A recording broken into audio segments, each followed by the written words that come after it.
Pabrik baja. Reka memandang Tokia yang marah. Dia yang marah, memiliki pesona lain. Paru-paru Tokia hampir meledak karena marah. Kamu masih bisa tertawa. Hari ini tidak jelaskan video pengawasan ini padaku, jangan cari aku selamanya. Reka, tidak cari kamu. Karena takut ayah dan ibu tidak setuju. Tokia benar-benar ingin menangis. Kenapa orang ini seperti ini, tidak takut apapun. Brengsek, brengsek, jangan gunakan orang tuaku untuk menekanku. Aku yang bertanggung jawab atas pernikahanku. Bukan orang tuaku. Reka balik bertanya, Tokia, menurutmu aku tipe orang yang suka selingkuh? Tokia, di dunia ini tidak ada kucing yang tidak mencuri ikan. Lagi pula, video pengawasan ada di sini. Buktinya kuat, apalagi yang bisa kamu bantah. Reka, sebenarnya aku punya bukti untuk membuktikan aku tidak bersalah. Tapi, aku tidak ingin mengeluarkannya sekarang. Tokia, kenapa? Reka, kamu yang marah terlihat sangat imut. Aku ingin lihat lebih lama. Tokia, kubunuh kau ah. Melihat Tokia benar-benar meneteskan air mata, Reka merasa tertekan. Dia buru-buru mengeluarkan rekaman dashboard dan berkata, kamera dashboard merekam semua yang ada di mobil, kamu dapat melihatnya sendiri. Tokia tidak sabar menyalakan kamera mobil. Ketika dia tahu, Reka tidak selingkuh, hatinya tersentuh melihat Reka menolak godaan Astina untuk melindungi dirinya. Tetapi dia pura-pura bersikap dingin, lain kali jika berani menindasku, aku akan beritahu orang tuaku. Reka dengan samar berkata, aku khawatir ayah dan ibu tidak berpihak padamu. Tokia menunduk dan merasa lelah. Sekarang ayah dan ibu menganggap Reka seperti permata, jika memberitahu ayah dan ibu masalah ini, mungkin akan salahkan dirinya tidak percaya pada Reka. Dunia macam apa? Reka menyentil kepala Tokia, kali ini anggap saja beri kamu pelajaran. Lain kali jika berani mencurigaiku, akan kuhukum di tempat. Tokia, pui, dasar genit, minggir sana jangan ganggu pekerjaanku. Jika mantan tentara Reka melihat pemandangan ini, mereka pasti membelalakkan mata. Tuan Agung Valkyrie yang bermartabat, benar-benar akan berperan sebagai gangster menganiaya seorang gadis, sialan. Saat ini, sebuah mobil Lexus hitam tiba-tiba berhenti di depan kantor. Kakak tertua, Natsu, dan putrinya Lily turun dari mobil. Tokia mengerutkan kening, kenapa mereka datang kemari? Meskipun dia tidak suka dengan keluarga paman, sebagai junior, dia berinisiatif untuk menyambutnya. Paman, Lily, ada apa datang kemari? Bensu melirik pabrik baja dengan tatapan penuh keserakahan, aku datang untuk melihat. Tokia, kamu mengelola pabrik baja ini dengan baik. Tokia terkejut. Keluarga paman selalu memandang rendah dirinya, kenapa tiba-tiba memuji dirinya? Dia menjawab dengan hati-hati, biasa saja. Natsu berkata, Tokia, aku sudah diskusi dengan kakekmu, merasa kemampuanmu mengelola pabrik baja ini sedikit sia-sia. Jadi aku putuskan memberimu 10 hektar tanahku di timur, kamu harus memulai yang baru dan membangun pabrik yang lebih besar. Tokia curiga dia salah dengar. Paman yang selalu pelit, memberinya 10 hektar tanah secara gratis. Pasti ada sesuatu di balik ini. Dia dengan hati-hati berkata, Paman, apakah Anda benar-benar ingin memberiku 10 hektar tanah di timur secara gratis? Lily mencibir, hal baik apa yang kamu pikirkan? 10 hektar itu bukan 10 mantou, mana bisa diberikan begitu saja, kami gunakan 10 hektar untuk menukar 5 hektar tanahmu, kamu untung. Tokia menggoyangkan tangannya, tidak bisa tukar. Pabrik bajaku terletak di tanah seluas 5 hektar, sama sekali tidak bisa dipindahkan. Nada bicara Natsu sangat tegas, karena tidak ada cara untuk pindah, tidak usah pindah. Jangan khawatir, paman akan mengelola pabrik untukmu. Orang bodoh pun bisa menebak niat Natsu saat ini. Dia ingin meretas pabrik baja ini. Saraf Tokia tiba-tiba menegang. Dia mencurahkan semua usahanya untuk pabrik baja ini. Bisa dikatakan, pabrik baja ini adalah hidupnya. Bagaimana mungkin dia berikan hidupnya kepada orang lain? Tokia menolak dengan tegas, Paman, urungkan niat kalian. Aku tidak akan menyerahkan pabrik baja bahkan jika membunuhku. Pabrik baja ini lebih penting daripada hidupku. Kakak tertua tersenyum dingin, tidak tukar. Itu tidak mungkin. Akta kepemilikan ada di tanganku, sekarang tanah ini milikku.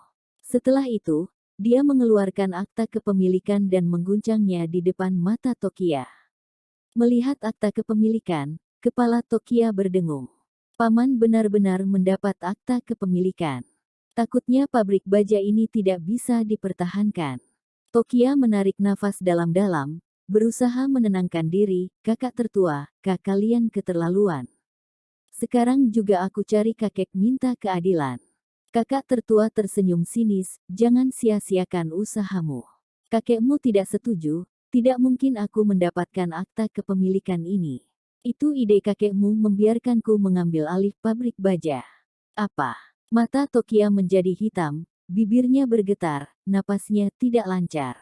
Demi membantu kakak tertua, kakek merampas setengah dari kerja keras hidupnya. Pilih kasih. Benar-benar pilih kasih. Dia menangis di tempat, kalian tidak ada hati nurani, kenapa melakukan hal seperti itu pada keluarga sendiri? Sekalipun orang asing, juga tidak akan sesadis kalian. Natsu meraung marah, bocah, jaga ucapanmu dengan orang tua. Percaya tidak akan kuhukum kamu. Cepat pergi, jangan merusak pemandangan di sini, jika operasional pabrik baja tertunda, aku akan meminta pertanggungjawabanmu. Tokia mengertakkan gigi, bongkar. Sekalipun aku tidak menginginkan pabrik baja ini, juga tidak akan berikan cuma-cuma pada kalian. Lili tersenyum sinis, bongkar. Atas dasar apa kamu bongkar? Pabrik baja ini ada di tanah kami. Kamu bahkan tidak memiliki kualifikasi untuk masuk, apalagi membongkarnya. Ini akta tanah 10 hektarmu, ambil dan pergi, jika tidak, akta tanah 10 hektar ini tidak akan kami berikan padamu. Tokia putus asa. Pok, pok, pok. Reka yang diam, tiba-tiba tepuk tangan. Bagus, bagus sekali, orang keluarga Mas Hita hebat sekali, kalian menafsirkan kata tidak kenal para saudaramu dengan baik. Tokia, ayo pergi. Jangan khawatir, jika itu memang milikmu, Raja Neraka juga tidak bisa merampasnya. Tokia berkata dengan mata merah, tetapi, mereka memegang akta kepemilikan. Reka, tenang saja, aku tidak peduli dengan akta kepemilikan. Besok, aku akan membuat mereka berlutut dan memohon padamu untuk mengembalikan pabrik baja itu. Lili terkekeh, berlutut memohon padamu. Bercerminlah lihat diri kalian seperti apa. Reka meliriknya dengan dingin, kemudian menggunakan kaki kanan membuat lingkaran, ingin kami ambil kembali pabrik baja ini, besok berlutut seharian di lingkaran ini. Tokia, ayo pergi. Reka menarik Tokia pergi. Lili meludah ke tanah, tidak tahu rasa percaya dirimu datang dari mana. Natsu sangat bersemangat, Lili, tahukah kamu kenapa aku bersikeras menginginkan pabrik baja ini? Lili dengan penasaran bertanya, kenapa? Natsu berkata, karena, ayah akan mendapatkan pesanan baja 20 miliar. Apa? 20 miliar? Lili terkejut. Natsu mengeluarkan HP, menelepon Astina dengan tangan gemetar, Astina, aku sudah dapatkan pabrik baja, mana pesanan puluhan miliar. Tokia menangis sepanjang jalan. Hilang, semuanya hilang. Kerja keras sebelumnya, impian masa depan, lenyap dalam asap. Hati Reka sedih, tetapi tidak menghiburnya. Karena dia tahu, tidak ada gunanya mengatakan apapun sekarang, Tokia tidak akan mempercayainya. Hanya bisa dengan mengambil tindakan nyata, baru dapat menenangkan hati Tokia, keluarga Mas Hita, mati. Kembali ke komplek, Reka memarkir mobil, menepuk bahu Tokia, Tokia, kamu naik dulu, aku telepon sebentar. Tokia menganggukkan kepala, naik ke atas. Reka mengeluarkan HP, menelepon sebuah nomor. Petrus, pabrik baja Tokia direbut Natsu. Pikirkan cara hancurkan Natsu, aku ingin seluruh keluarganya berlutut minta maaf pada Tokia. Petrus, mengerti, segera aku atur, malam ini dia akan mengakui kesalahannya dan minta maaf. Reka kembali ke rumah. Afril menangis histeris, memarahi Bensu. Bensu, jika kamu seorang pria, sekarang juga pergi cari ayah, minta kembali pabrik baja kita. Aku pernah melihat orang pilih kasih, tetapi tidak pernah melihat yang sebegini pilih kasih. Si tua bangka itu sama sekali tidak memandang keluarga kita, bahkan tidak menganggap kita sebagai keluarga. Pabrik baja adalah nyawa keluarga kita, kamu rela berikan nyawamu pada tua bangka itu. Bensu mengisap rokok dalam-dalam. Meski ekspresinya tenang, hatinya terlanjur terluka. Dia tidak menyangka, ayah akan melakukan hal sekejam ini, memaksanya putranya ke Jayan Buntu.